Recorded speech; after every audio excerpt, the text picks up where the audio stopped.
Quand on est dans le domaine du médicament, nous avons parfaitement conscience de l'impact de l'évolution climatique sur la santé humaine.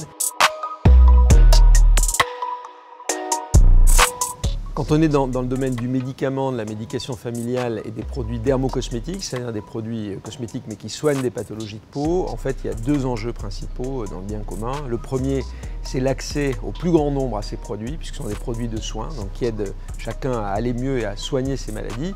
Et puis le deuxième enjeu, c'est l'enjeu climatique, puisque peut-être que plus encore d'autres entreprises, nous avons parfaitement conscience de l'impact de l'évolution climatique sur la santé humaine.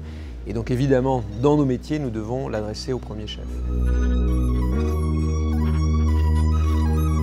La première solution en fait, pour affronter cet enjeu, c'est de prendre conscience de l'impact de ce que l'on fait, c'est-à-dire d'utiliser des outils qui en fait permettent de calculer quel est l'impact carbone de nos activités.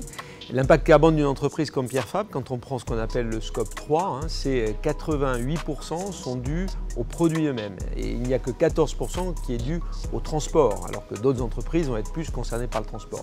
Donc nous, c'est vraiment sur la façon dont nous faisons nos produits, dont nous les formulons, les choix que nous faisons en termes d'ingrédients biosourcés et de naturalité qui en fait vont réduire notre impact carbone. Et c'est là-dessus qu'on travaille.